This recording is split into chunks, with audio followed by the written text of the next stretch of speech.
What's up, you guys? Welcome to today's video. So, as you can tell by the title, we're going to be talking about what it was like for me to be a teenage felon, what my life looked like, how I lived my day-to-day life, what my normal routine was. I'm going to break all of that down for you guys today, as well as sharing with you guys what it was like to be on PINS probation through the school, youth probation, adult probation, and then parole. If you're new here, hi, my name is Jess. I'm a recovering addict who served time in prison, and my entire crazy life story is linked in the description box down below, as well as my Patreon, my vlog channel where you can see my life behind the scenes, my family, and everything that we're doing over there. We're almost to 50K, so I'm super excited. And then I have a Patreon, it's $2. It's only ever gonna be $2, and you can see all the behind the scenes stuff over there. All right, without further ado, let's go ahead and get started.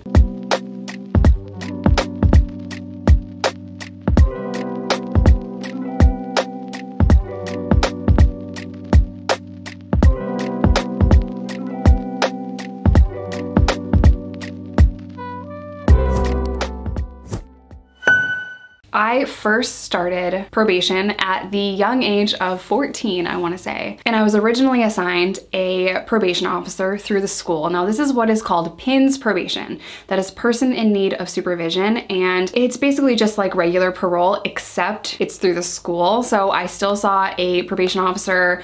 I went to the same office as the other people in my town that were grown and adults. So I was very familiar with this process. The only difference is the PINS probation officer would spend a lot of time at my house. She would just kind of talk to me, and they put me in counseling, and they made me go to drug and alcohol classes, and they really wanted to kind of take a deep look at what the core problem was. It wasn't just me not going to school, drinking, partying, using drugs, sneaking out, lying, skipping classes. It wasn't just that, like there was something going on, and they really did try to get to the bottom of that. I did not have any respect for my PINS probation officer. She was really nice. We actually had the same birthday, so we were both Virgos and we were birthday twins.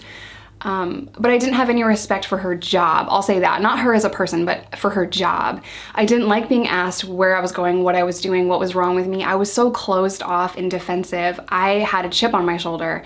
I had a lot of anger problems. I got into fights a lot because I had a bad attitude, and I got kicked out of class a lot because I thought I was smarter than the teachers. Yep. I thought I had the world figured out when I was a baby. I was a child. I was a child that felt completely alone in the world and that needed someone to come along that understood me and understood what I was going through and who I was as a person.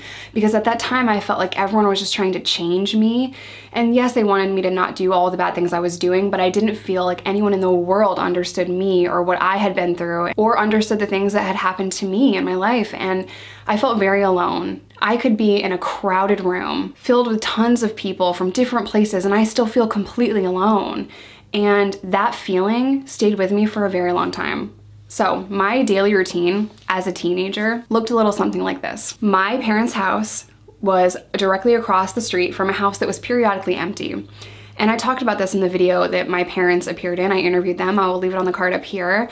But the house across the street from them was periodically empty. And what I would do to get to our school, I was like 6 or 7 streets down from my school. So what I would do is I would cut through all these backyards to get to each street instead of walking the normal way and just going like up the street and then up the main street. Weird, I know. I would do that because I would keep my stash across the street in a lockbox or whatever. It was an empty house. I think someone lives there now. But regardless, that's not the point.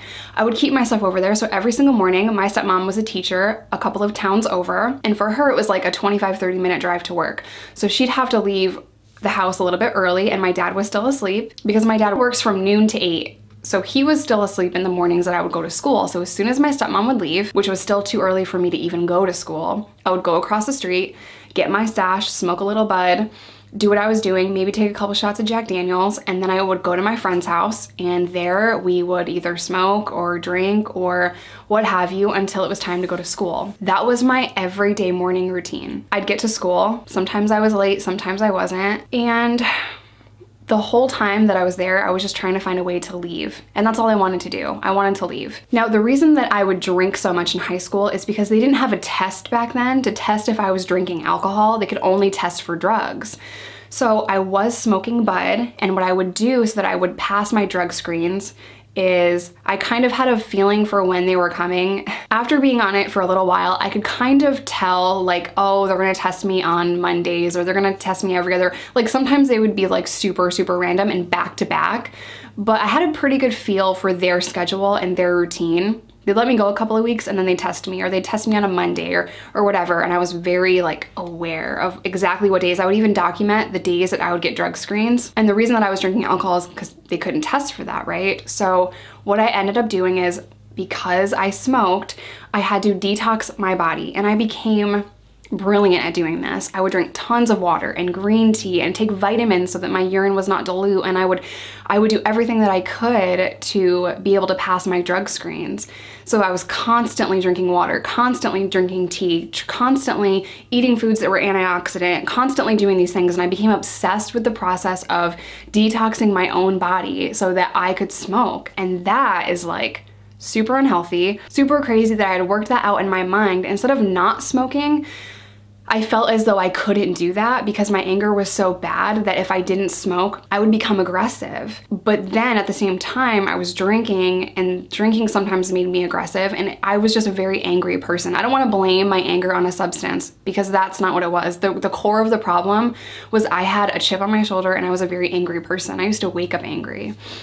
So I spent my entire life trying to outsmart probation and then eventually parole. I spent my life trying to detox my body so that I could pass my drug screens. And I essentially spent my life just trying to escape. I feel like I was born with that anywhere but here gene, right? So that means I just wanted to be anywhere but here. I don't want to be in school. I don't want to be at home. I don't want to be here. I don't want to be there. I don't want to be in New York. So that's the answer. When I turn 18, I'm leaving. I'm going to travel the country, however that works out. But I had manifested that in my own mind. So by the time I turned 18 and I was now on parole, my life had not changed. I was still trying to outsmart the system. And then I turned 19 and I am violating my parole because I'm using and I'm all over the place, or I'm missing my parole meetings, or I've not done this the way that they wanted me to, not done that, or I was caught doing this or with this person or that person. And my parole officer was constantly pulling up when I'm just like talking to people on the street and asked me where I was going, what I was doing. She was always breathing down my neck. Essentially what I'm trying to explain is that I didn't feel free. And that is a lot of the reason why I turned to substances in the first place. I didn't feel free. I didn't even feel free in my own mind because I was so depressed and anxious and constantly worrying, and I just didn't feel good. My brain does not make the happy chemical, and it was just, I felt as though I was self-medicating, and I felt like I had unlocked the key, if that makes sense. Like I had unlocked what it is that made me happy, and that was using substances. When I did turn 18, I got married to somebody who was just as controlling as my parents were back then, but to be fair, they had no idea how to handle me, and I wouldn't know how to handle me either. I just want to explain the situation. So my parents were very, very controlling. My parole officer was obviously very controlling, wanted to know what I was doing. As I explained in that video about getting married, I felt forced.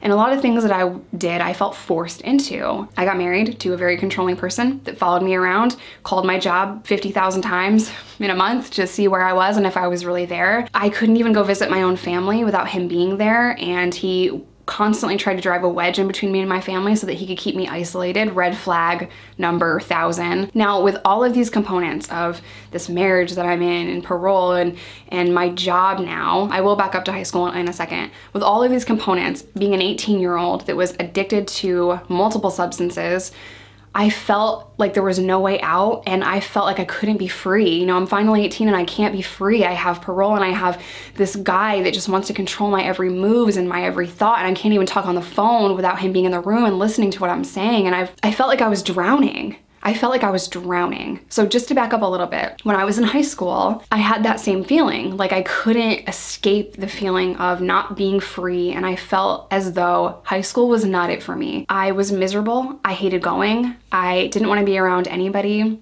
And progressively over time, as my addiction got worse, I continued to isolate myself from people that cared about me, from friends that truly wanted to know if I was okay. If I had gone to my friends in high school and said, I'm not okay, I need help, or I just need someone to talk to, they would have absolutely opened their arms and said, oh my God, let's talk about it, or let's get help. I could have gone to a few teachers that really saw what was going on, that cared. I could have gone to them and asked them, you know, for help.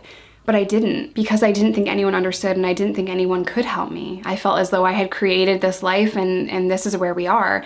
It was kind of like a feeling of no return, right? Like I have already dug myself into this world. I'm already selling and using and I'm addicted and I don't know how to make money because the jobs that I have, I'm not getting paid enough for and I can't help all the people that I want to help. And I kind of rationalized dealing because I'm helping people with this money. It's not just me, like I'm helping people pay their bills.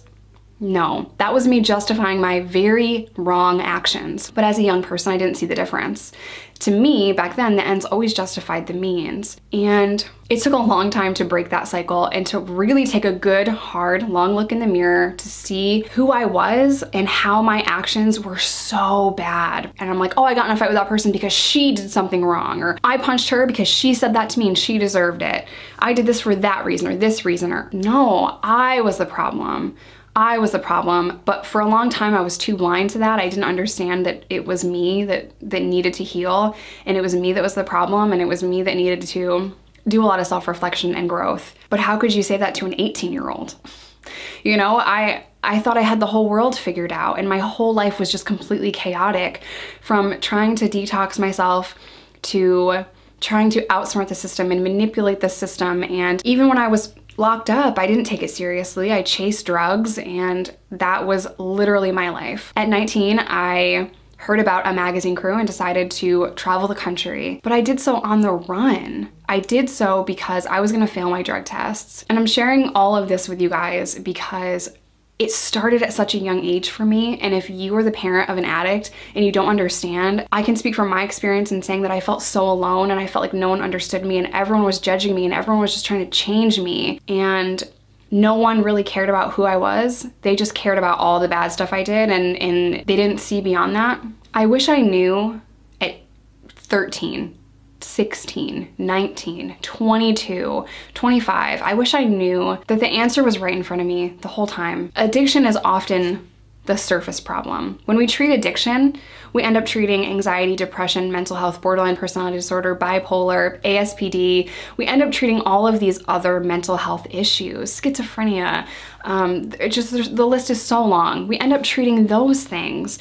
And in treating those things, we can help people live a healthy life. I know that's very difficult for the loved ones of addicts to understand, because what we see is them using. What we don't see is what's going on inside of their mind. And contrary to popular belief, mental health is not just in your mind, you feel it in your body. And I can't explain that differently. I can't tell you what it really is, I can only tell you what it feels like. And for me, anxiety is not just in my mind, it is in my body. I feel sick, I can't breathe. I have a hard time calming myself down. I'm stressing over something that can happen 10 years down the road. And that's how my anxiety manifests. I get more anxious when I travel or when I do certain things. And I've tried to learn how to talk myself out of that. My depression, I feel it in my body. I don't want to move. I have no energy. I'm lethargic. I'm tired. Like, it's not just my mind. It's not just sadness. It's so much deeper than that. And I wish I understood my own mental health at that young age, because then we wouldn't be here today. But my life as a teenage felon was a complete mess. It was chaotic, it was heavy, it was depressing, it was scary, it was lonely. The whole reason I'm making this video is if you are currently in that situation, no matter how old you are, and it feels like you're alone, you're not alone. If it feels like everyone around you doesn't understand, that's okay. That's okay, because I felt like that too. I felt like no one around me understood. But there's a whole community of people that understand where you're coming from. And I think just talking about it helps. I think people knowing that they're not alone helps. But also, if I had the answer in treating addiction back then, my life would have been forever different. And the answer is mental health in so many situations. So if you guys want me to do a follow-up to this video, please leave some questions for me in the comment section. Let me know what you want to hear from that time in my life, and I would be glad to make another video for you guys. I want to end the video with saying addiction is a disease. It is not a parenting fail. It's nothing my parents did wrong. It's nothing with how the school failed me or my parents failed me or no, addiction is a disease. It is 50% genetic, meaning our decision-making skills, our mental health, and how we cope with things. Addiction is a complex disease of the mind, and it's It's nothing that my parents did wrong. If you are struggling with addiction, please reach out to somebody that you trust for help. As always, I love you guys. Stay safe, stay sober, whatever that looks like to you, because there is no wrong way to recover. And I will see you in my next one.